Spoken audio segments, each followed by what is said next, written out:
Eo amin'ny vaovao maro samihafa indray kosa sy ny vaovao avy any amin'ny faritra iny nisy moa ny vaovao teto nampahafantarana mikasika ny fifandonana izay nitranga teo amin'ny Fokon'olona sy ny Malaso niseho ny faha-efatra ambin'ny folo sy ny faha-dimy ambin'ny folo ny volana Desambra lasa teo, izay voalaza moa fa nisy nanova ary mitondra ny zava-marina tao anatin'izay fifandonana izay ary moa ny avy amin'ny monima. Nisy nanova ny vaovao tonga teto an-drenivohitra mikasika ny fifandonana teo amin'ny Fokon'olona sy ny Malaso izay nitranga ny 14 sy 15 Desambra lasa teo tao Analalava, commune ambanivohitra Besako Ambinany, district any Sakara.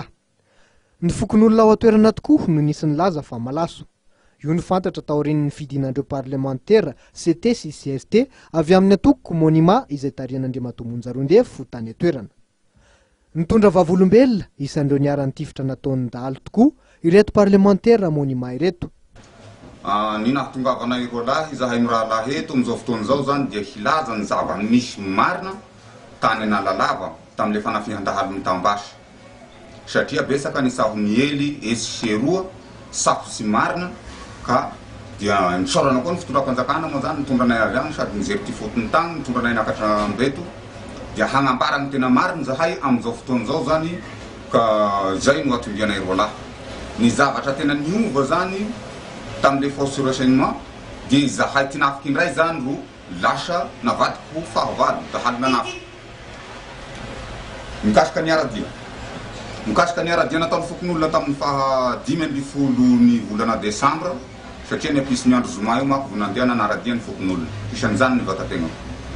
Nizotra ny Asinana ny diany tamin'ny fotoana io. Ary niapita ny renirano ny Taheza. Vita ny renirano ny Taheza izy no nivily ny akatsimo marina.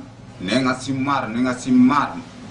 Ny agnatsimo lavitra be tokony ho agny amin'ny 20 kilomètre any. Ny heverinay ho le katikaty nitondra sakafonay any namanay avy agny Analalava zany le katikaty. Nirotra agnaky agny aminy vahoaky zany satria efa noana. Namasika mitondra sakafo andaosika hantehiny malakilaky.